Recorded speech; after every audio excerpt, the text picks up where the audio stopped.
Welcome to Job Sharing and Beyond, the Future of Work podcast that goes beyond the traditional 9 to 5. I am Karen Tischler, speaker, consultant, and host of the show, where we hear from global experts every other week to discover innovative solutions and tips on how to remain a relevant employer in the future. Hello everyone. Today I welcome the Job Share Pair. Hannah, Hall-Turner and Rachel Maguire are two working moms on a mission to raise the profile of job sharing in the world of work and make it an accessible option for everyone. They began their own job sharing partnership upon their return to work in the role of HR director for a globally reaching professional service firm following their first maternity leaves. At that point, they were the only job sharers in the UK arm of that business.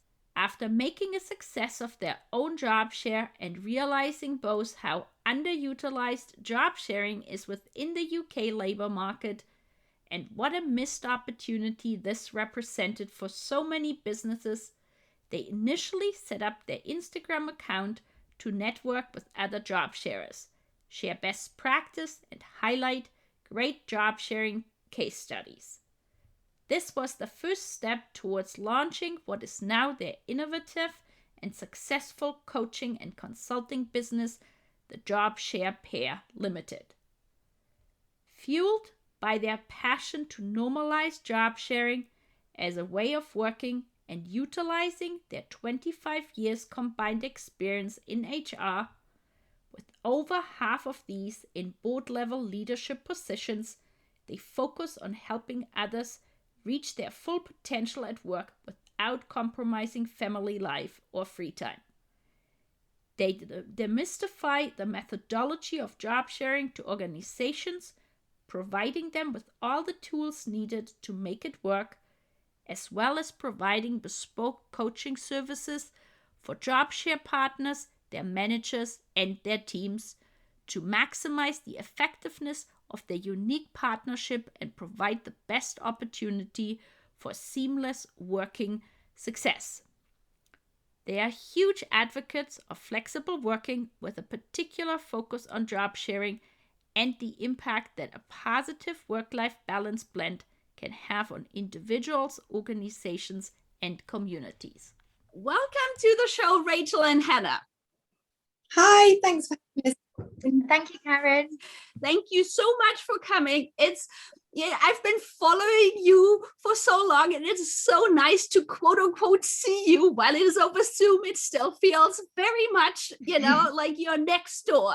And which brings me to my first question. For people listening in, where are you calling in from? And are there any particular sites or food that you recommend for anybody coming in towards your area?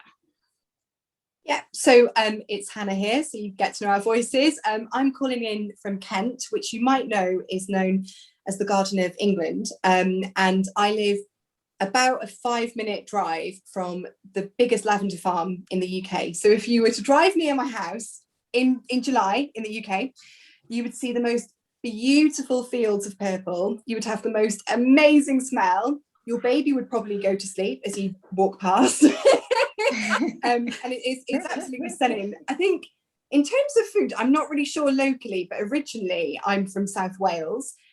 So I would highly recommend my Nanny Pat's Welsh cakes, which are like sugary flat scones with currants in. They're very yummy. That sounds so good. And, purple is my favorite color. So that sounds like a perfect time to visit them. Absolutely. Hi, everyone. I'm Rachel. I'm calling from Harrow in the UK, which is home to the famous private school for boys. So some past students there were Winston Churchill, Benedict Cumberbatch, and Hugo Taylor, who was a teen heartthrob from Made in Chelsea. So there's something for everyone there. Food-wise, there's no particular delicacies, but being part of Greater London, if there's anything you're in the mood for, from Afghan, sushi, Thai, you can get it anywhere in London. Thank you so much. It brings back really good memories. I lived in London for a while, so yeah. Oh, lovely. Yeah. And so now, as we start, could you share with our listeners what made you decide to start the Job Share Pair? Sure. Well, Hannah and I have a 12-year history. We worked together at a global real estate firm. Hannah was actually my boss for a few years, and I learned so much from her. I was actually promoted to HR director, so reached the same level as her, and we were peers. So the kind of environment was very high volume, very fast paced. We were working really long hours and gave our jobs our everything, really. And we just so happened to find out we were pregnant at the same time at a work event. Our babies came 6 days apart, which was fantastic.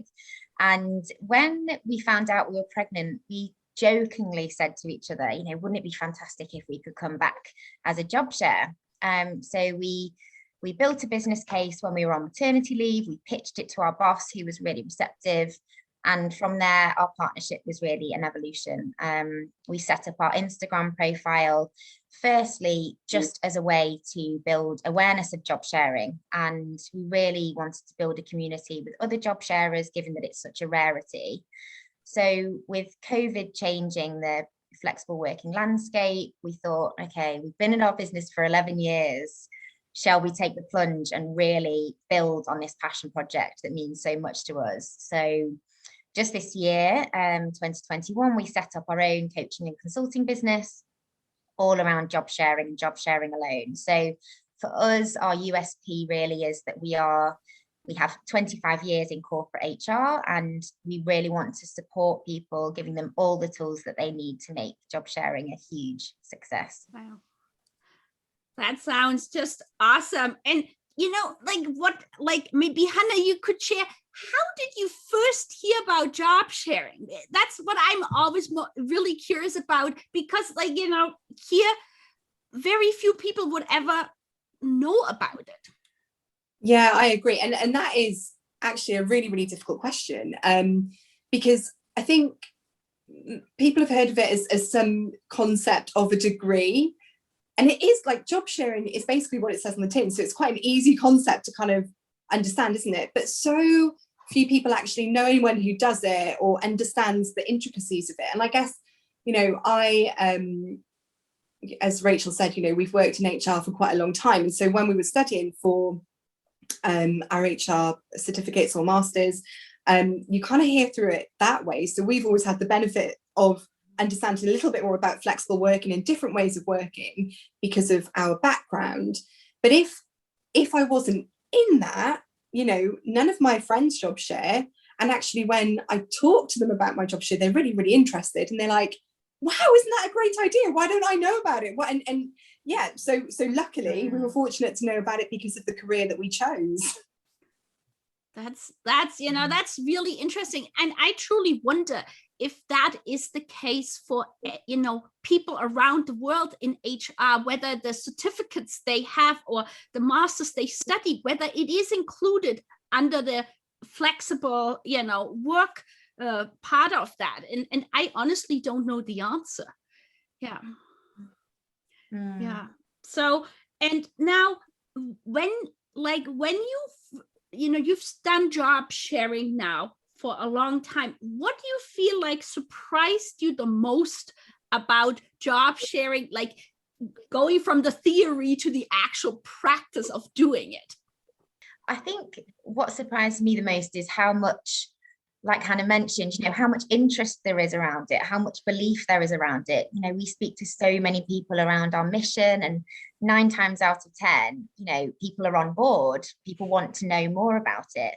And when you speak of the benefits, it's kind of a light bulb moment, thinking, yeah, that's obvious. Of course that would work. But I guess, and another surprise and a huge frustration is really the reticence then people have to actually try it. So there's all this interest, there's, an understanding of the benefits, but actually let's just give it a go. And, we're preaching to the converted here, Karen, but, a job share is just a micro team. It's just a small team, and people understand and accept that teamwork is really beneficial and hugely, advantageous for businesses. But actually, if recruiters and HR and business leaders and line managers just thought about a more creative way to recruit and actually think, maybe that role doesn't just require one person in one full-time role, maybe we can be more flexible, then, that would open up so many opportunities for job sharers and actually, give businesses a competitive advantage as well. Yeah, it's, when you say about the recruiting, I always think about Zurich, UK, right? The insurance company, 6 words that changed their entire, perspective, or like how many people applied. And job sharing, and like for people who are listening who don't know about it, they added job sharing, flexible work, and part-time to the options in their job descriptions, and they saw such an increase in applicants. And interestingly, for men and women and across different levels of jobs as well. So I just, to me, this is always one of my favorite examples of, it's, when somebody says, well, I'm not sure about it. Yeah. So it's really interesting so now, because you knew about it, or at least from a theoretical point of view, looking back on it, is there something you wish you would have known even more about it, now that you've done it for a long time? Yeah, well, at the time when we started, we were in a global business of 4,000 people in the UK. So Hannah and I were the first job share couple. So we had to really champion change and be the trailblazers, and being the first to do anything is difficult. So I think having just an awareness of that would have helped us when we started out, because if you work in a traditional business, there will be some people who are less responsive to change and, less responsive to flexible working regimes, which we see, all the time. But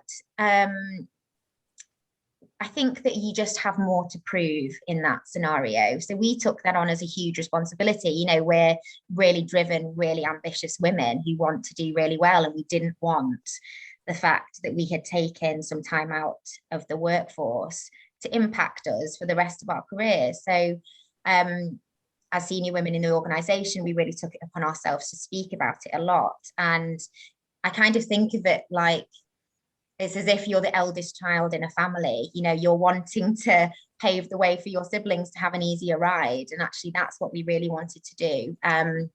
But I think, just knowing that it would be quite hard initially and allowing it to evolve would have been a good thing to have been aware of first before starting out. And Hannah, do you have some other thoughts, or what was, what's your feeling? As ever, I'm completely in agreement with Rachel. So I think often when we talk about a job sharing, people are like, wow, that's a real work-life balance utopia, which, by the way, it is. But it doesn't mean that, on a Wednesday when I finish up at 4:30, I'm not thinking about work then for my 2, we call it home days, because looking after toddlers and babies, as you know, it's definitely not days off. So, you still have to kind of commit to it. You have to take the time to prove yourself as a couple. You have to, unfortunately, sometimes you have to challenge people's preconceptions of you. You have to challenge sometimes perhaps when a client or a stakeholder might try and play you off against each other. So it isn't as plain sailing as the utopia that maybe sometimes, is spoken about around job sharing. You really have to work hard at it. And obviously, as Rachel said, we were totally committed to making it work. We put in the hours where we could. And it meant that we could retain that stretch, the challenging role that we had, which I think was great for us. Thank you. And you are leading me directly to my next question. Thank you so much for that, because I'd like our listeners to really understand, if you could maybe name what you perceive to be the most common myth about job sharing, and and then what the reality really is. Yeah, I think, like you say, unfortunately, there are so many myths because people don't really understand, as we've spoken about, kind of, and they make assumptions about this way of working. So, I mean, Karen, we could definitely take over your podcast talking about myths and realities. Yeah, there's, I think, four main ones for us. I think the first one is that job sharing is really a working arrangement for returning mums into the workplace. And I think in reality, it's an amazing way to get returning mums from maternity leave who may have had a career break, who've taken some time out for any reason back into the workplace, but it isn't exclusive to working mums. And I think until we get that point across, we are not, and you know, we need to highlight more men working flexibly, more women working flexibly because of other things than childcare responsibilities. But until we get that point across, we're not going to move forward with our job sharing mission. And so, like you know, we are passionate about highlighting job share partnerships. Every Wednesday on our Instagram page, you know that we highlight as many partnerships as we can. And what we found is that people job share for a variety of reasons. So whether that's caregiving to elderly relatives, juggling sporting commitments, pursuing their side hustle ambitions, community, volunteering, study, training, all of the things. And I know that you've interviewed Ian Shepherd from the Civil Service. Yeah.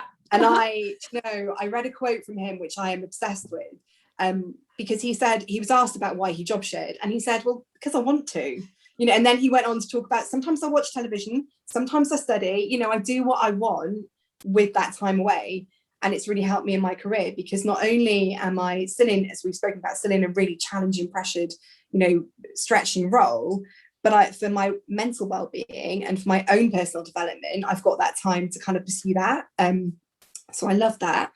I think another myth that we hear all too often, particularly when we're out talking to organisations, is, oh, well, job sharing isn't going to work in my role.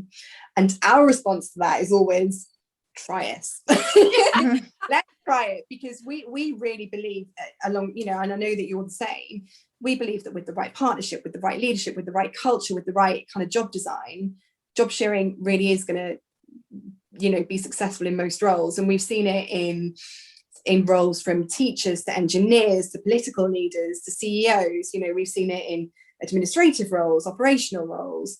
You know, we put a post on our Instagram today where a job share partnership will managing 1,200 people. You know, we've got big budget ownerships. So we do think that job sharing can work in your role. And we often kind of think about, what roles couldn't you job share? Probably an astronaut going to moon, and maybe and definitely a 100-meter runner. But you know, I think, and we'll come on to this perhaps, but we need to give job sharing more of a try. The third myth that we'd like to quash is that you need to know, like, and have worked with your job share partner before.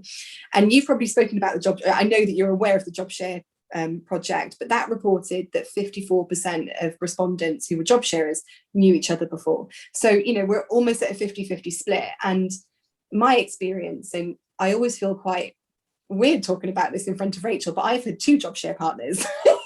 And so I started with Rachel, who obviously I know how she operates. I've worked with before, we're friends, and it is successful. But when Rachel began her second maternity leave, I job shared with somebody I'd never met before, never worked with before, but you know, we were equally successful, valued by our clients, we were high performing. So I think it can work both ways, but I think what matters is that you've got professional chemistry, you've got a shared work ethos, shared values. You know, you have to have the same approach to ownership, and you need to be able to work it out. You need to be able to talk to each other, trust each other, and give feedback. And then I guess that this is probably the most common one that we get from business leaders, so quite applicable to the podcast.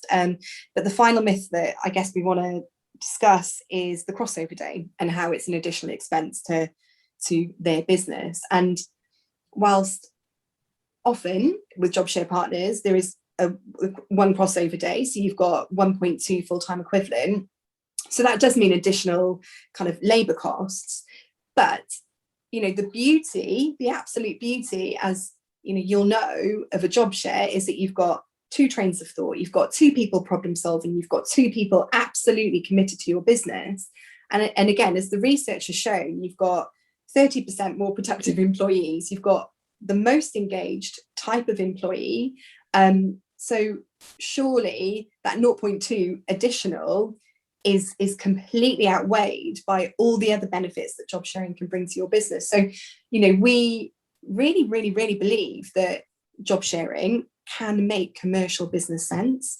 I guess, like I said, I could go on and on and on, and I'll probably take half the podcast now, Karen. I'm so sorry. But there are so many myths that we could quash, but they are probably the four biggest ones that we often get challenged with. Yeah. Wow. Thank you. I can just, it's so important to me that you share these myths and, what the solutions are to them and how it really works in reality. Because often people just don't know enough about it, haven't met anybody who has done it, and then happen to read about things and, they don't know any better, so to speak, right? Because they haven't really had a example in practice. So, yeah. And so now going along that, so we have HR professionals listening, and they might be listening to you and say, hey, this sounds really amazing. I'd love to start trying that out in my organization. So, Rachel, maybe could you tell us what would you recommend them as a starting point? Should they go about? Maybe should they start internally first, or what do you think? Yeah, well, I would say certainly for an HR professional, your role of influence with business leaders is the most powerful tool that you have. So first thing I mentioned before, at recruitment stage, can we be more creative than usually, somebody's left and we'll just backfill them with the same thing? Can we use the Zurich example and open it out and use more flexible language to start to entice people in? But, HR professionals have the most unique role of being able to influence leadership, present how the business can operate differently, and, give reasons and ways of making an employer stand out as with competitive advantage as an employer of choice. So management buy-in is really critical. If a manager is reluctant, if a HR person floats the idea with the manager and they're reluctant, query why. Do you notice any unconscious bias? Is there any evidence to validate the manager's concerns, or are there genuine business reasons as to why that role would not work? So really, also, if an employee is coming to you and has brought their job share proposal and is saying, this is what I need as part of my life, I think HR in the business would be really short-sighted not to consider the loss that business would feel if that employee who is seeking out flexibility decides they can no longer operate in the way that they have previously. So the loss of knowledge, the loss of experience, client relationships, network, the recruitment costs to rehire, the skills that's required to succeed in the role, the time and money to build and upskill that person. So influence certainly to try and get the business into a state of being open-minded. And Hannah touched on this before, and it's something we talk about a lot. But really, the risk to the business of giving the proposal a try, really just giving it a go.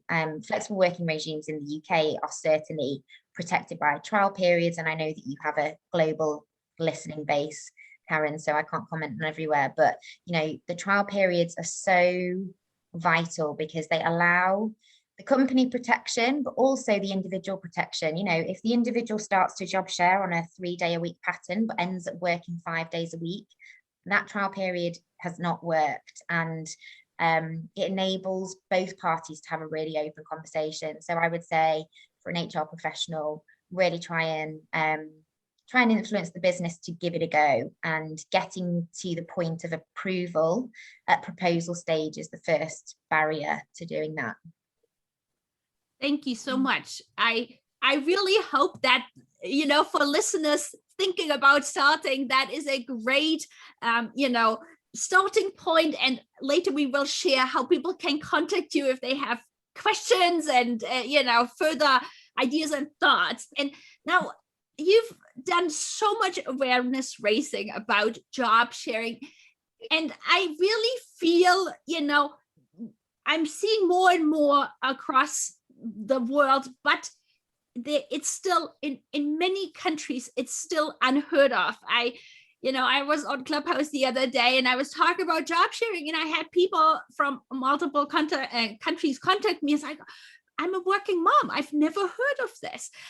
But so what do you think it takes, or what are your ideas on how can we make it even more well-known around the world and make it as a, just like as a normal thing? Like now, before the pandemic, remote work was perceived to be the flexible part that people would like to have. Now it's just a given. Now I feel moving on to hybrid,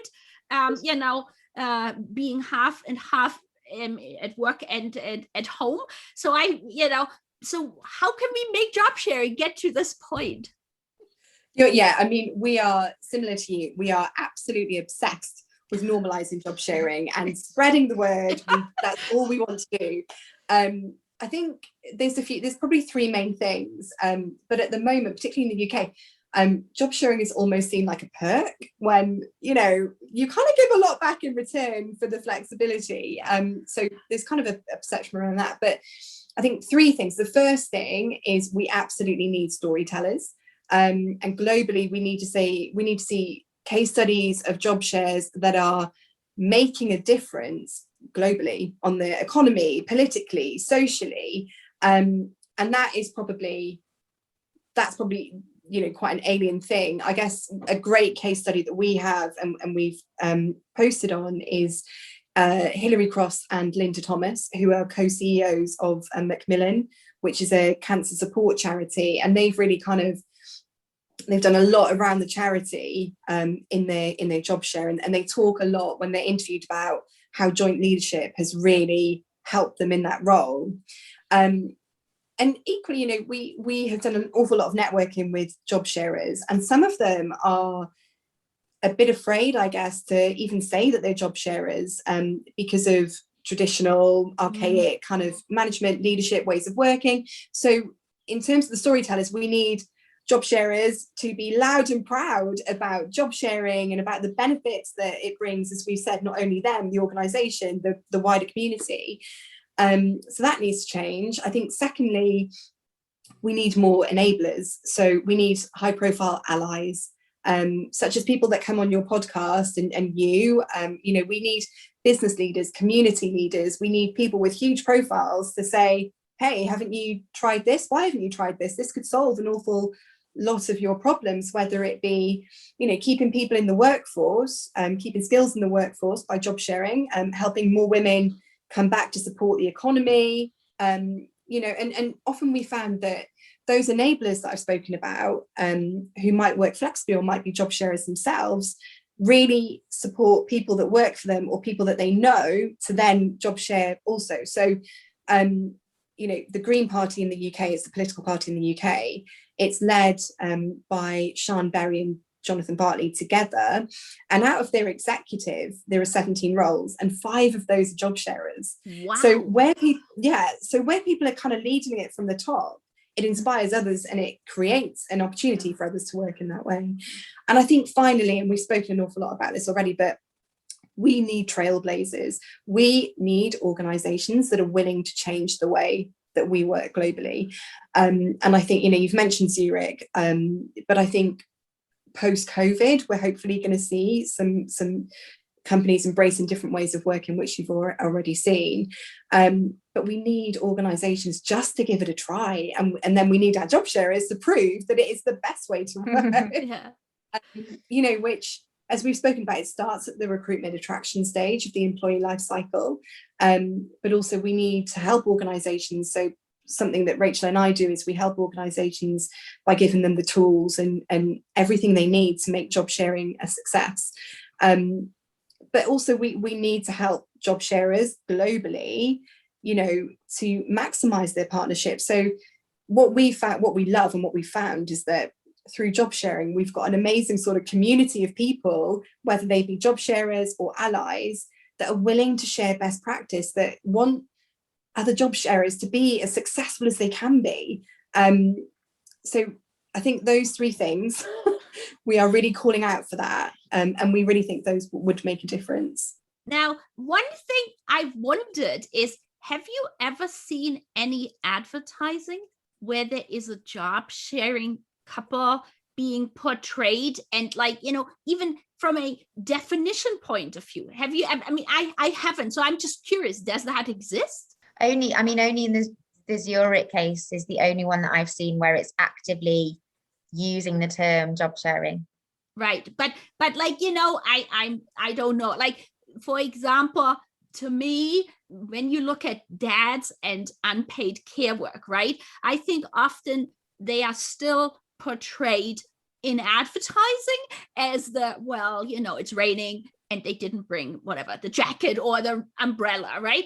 And I feel there is so much power in advertising to change societal stereotypes for the better, right? To make them realize. And so I'm just wondering, has that ever been? Is there any, way of displaying it and advertising for it and say, okay, and to your point earlier, here is, person A and B, they've been working together, and look at what that has done to the organization and to their life. Or, I mean, as you said before, if people don't know about it, don't see it, it's very hard to actually conceptualize what it looks in reality, right?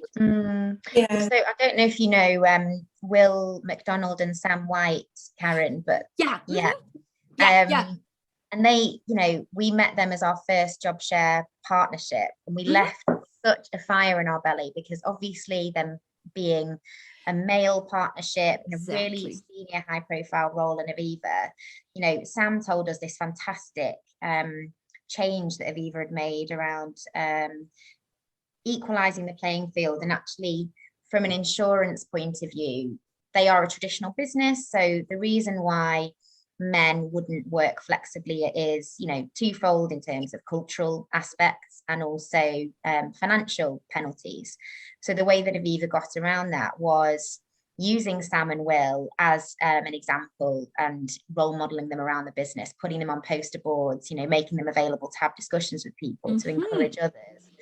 But Aviva changed their policy to offer 6 months full pay to for maternity leave and paternity leave. And in the first year, 700 people took those 6 months off full pay. I mean, why wouldn't you? But anyway. Right. But that's awesome. But 300 of those 700 were men. So that's almost 50% in the first year. And actually, if you take away the cultural barrier, if you take away the financial penalty, you are going to level the playing field in a different way. So to your point, Karen, I think the only way is to really try and promote it as an option for men and encourage it. Without that, Hannah mentioned before, we're not going to get very far at all.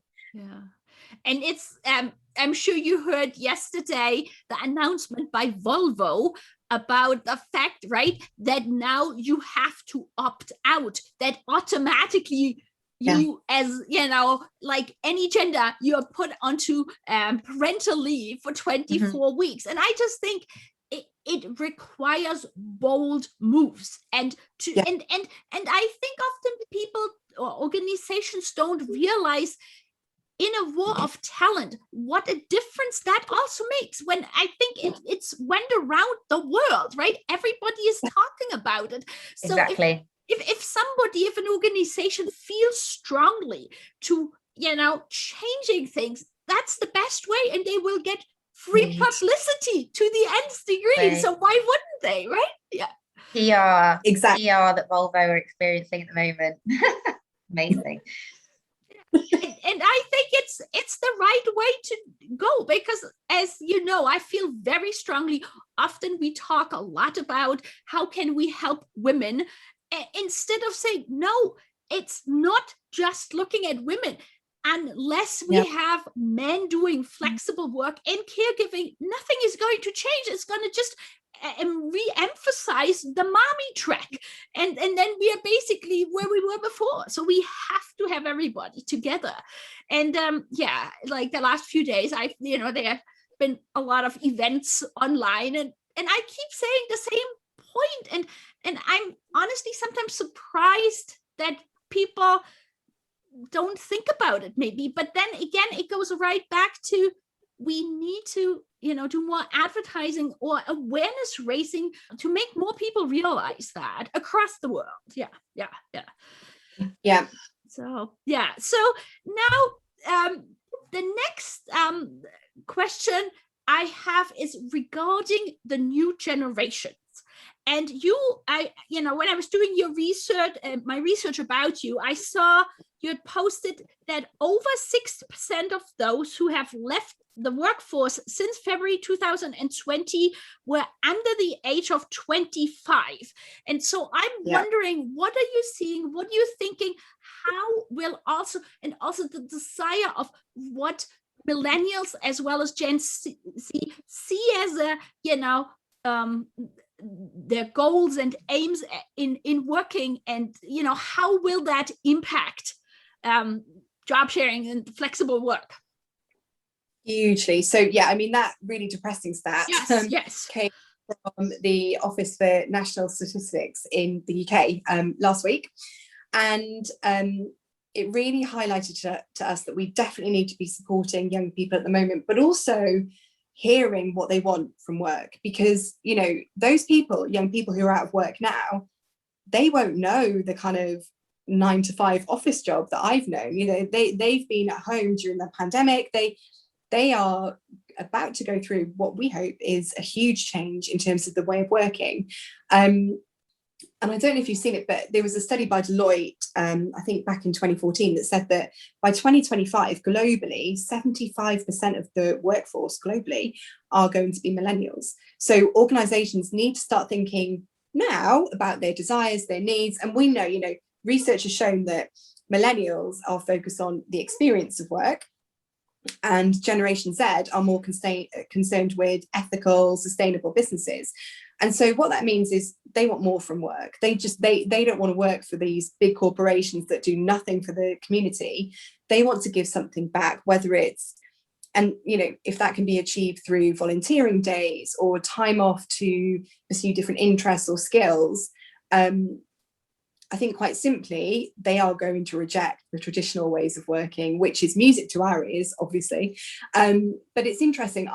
In our previous organisation, we hired over 50 graduates per year in the UK.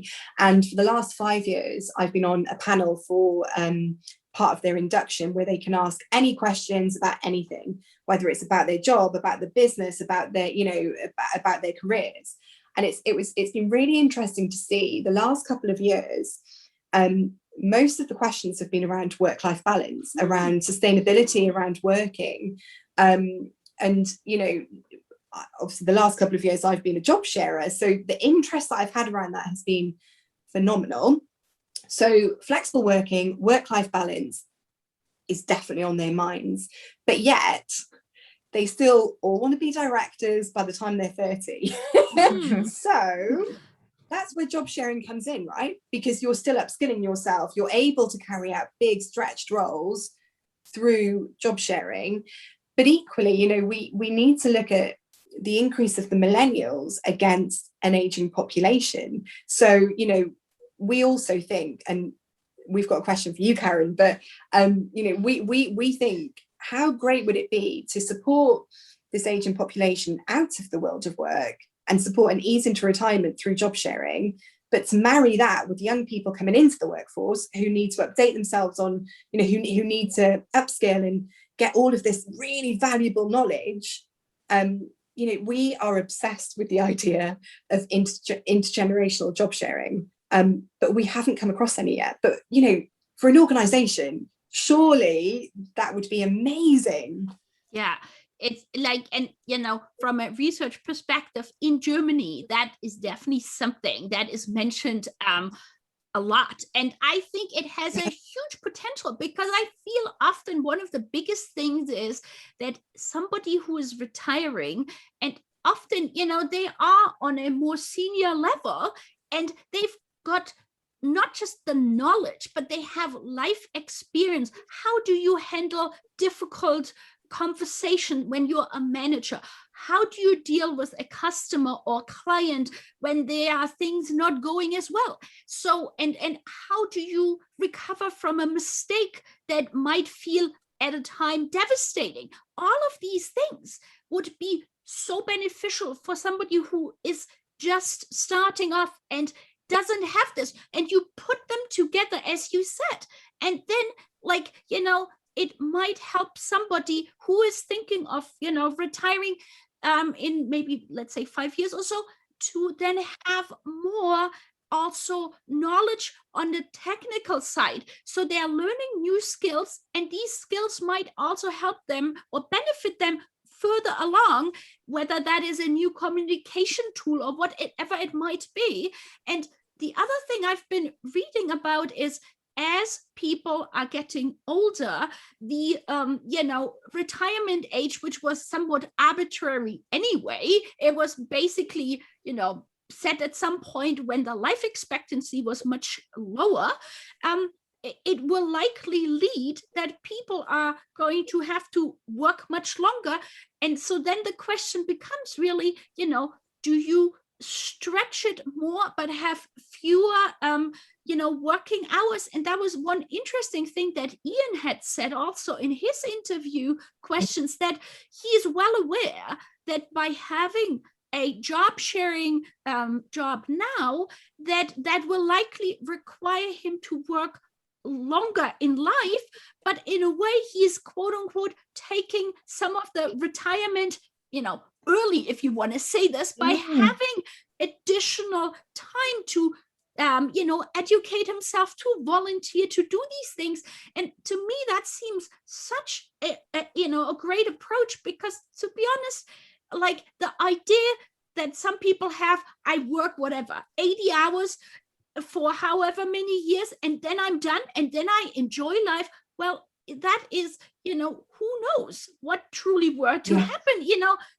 What if somebody all of a sudden doesn't have the the health situation that would even allow them to travel around, or whatever it might be, right? So I really like that approach. And in the whole aspect of upskilling, they are just, to me, I see this also from a job sharing point of view, because everybody has strengths, right? So then if somebody is, say, stronger in writing versus somebody in public speaking, so by having that job sharing, having that trusted relationship, that person might be willing to accept much more some suggestions, or like be willing to ask, because they have the trust and say, what could I do? I know you are better at XYZ. Can you give me some tips? And maybe on a managerial or even senior managerial position, maybe typically people might be too, whether it's embarrassed or, not willing to ask these questions. So it helps everybody to better themselves, to upskill themselves within their job sharing pair. So I just think, and then the other thing is the whole cultural aspect, right? That somebody might be coming to a new country, might not speak the language quite as well yet, but has, say, super technical skills or some subject matter expert. And so by job sharing together, it helps as well, right? Yeah, exactly. So we're on the lookout. So more job shares. When I find something, I will definitely send you more information. And any listener out here, if you have specific examples of intergenerational job sharing within your country or company, please send it to Rachel and Hannah and myself as well, please. Thank you. So now we've been talking a lot, about the whole economy and the pandemic and the She-cession. and that so many female professionals, unfortunately, have had to opt out to leave the paid workforce entirely. So now, have you, within the UK, seen some best practice examples of organizations, how they handled that situation, and it maybe created something that ended up having fewer female professionals in particular having to leave the paid workforce? I think the only example that, hasn't yet come to fruition are, the best practice ones around Zurich, Aviva that I've mentioned already. I think it's over the next kind of 12 months or so that we'll see whether companies' actions around this have actually impacted for the future. But I think the civil service, which is a set of bodies that support the government in the UK, they have the Treasury, the HMRC, Ministry of Justice.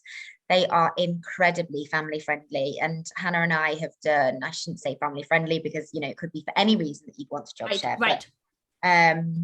But they have a portal called the Job Share Finder. And Hannah and I have done a lot of market research lately, and we've spoken to a number of people who work for the civil service.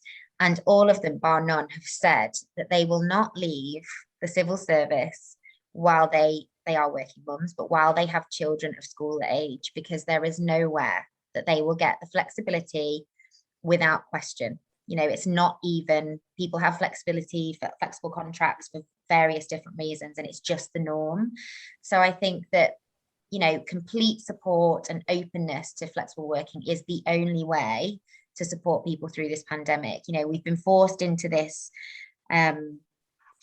remote working scenario, which for a lot of businesses will have been completely alien, and businesses have not fallen apart from, moving to this way of working. So I think inertia is the only way that businesses will fail on this. And actually, if they take proactive steps to promote flexibility in whatever guise that is, then that's the best practice that we can see. Thank you. So I have one more question. And so is there any, situation or any personality type where you say it might not work to be a job sharer? Yeah, definitely. So to job share, you cannot be competitive in nature to the point that you want to throw people under a bus. So, with your job share partner, you can't be competitive with them. You can be still competitive and driven and ambitious, but you need to channel that energy somewhere else, because as job share partners, you need to take the praise together, but also you need to take any feedback or challenges together as well. You need to be trusting, because you're trusting somebody else with your career, and you need to be able to kind of let some of that control go because you need to back off. For a job share to work, you need to back off on your home days, and you need to trust that your job share partner is in control, doing a great job when you're not in, because hopefully they will be. Rachel, is there anything that you'd like to add? Have I covered that? I would just say, yeah, I mean, if I, for example, am logging on, and we've both been guilty of this, Hannah and I, in the early stages of job sharing, but if we're logging on our home days, all we're doing is interfering. We are confusing the business, we are responding to things, and confusing things in general. And actually, like Hannah says, there should be an innate trust that your partner has the expertise and skills to manage the job really well. So having boundaries around that is really important. And just on the competitive side, I think when I heard Sam and Will from Aviva, our favorite job share partnership, on the podcast, they were saying, actually, if one of them has a fantastic week and they're smashing all of their targets out of the park, then it only makes you feel more competitive with yourself, to do a great job for your half of the week. And, when everything that you do on a daily basis will impact somebody else, it makes you feel like you need to have more quality with your work and do more and make sure that you're not handing over too much. So I think being naturally collaborative, really communicative are the only other things that I would add to that. Thank you so much. Now, is there anything else you would like to share with our listeners that we haven't discussed yet? I think I would just like to say, Karen, that, you know, we can feel your passion for job sharing. It is palpable. And we share the same passion, which is so fantastic. It's, you know, it's been brilliant during this pandemic even to meet people with the same passion. So, you know, at our age and stage, our purpose really does come from trying to provide a route back into work, particularly for women post maternity leave, to provide that kind of balance of home and life, and really enable businesses to realize the potential of getting more women up to the board level and gaining an equality there.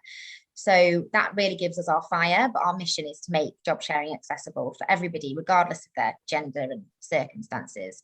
And that's why we set up the business, really, to, you know, enable people to have everything that they need, all the tools, all the nuts and bolts, to demystify the process, to answer all the questions and the scary unknowns that the businesses may have, to set people up for success. That's really what we're all about. Thank you so much. It's been really, really nice to, you know, quote unquote, see you and talk to you. Now, how can people reach out to you?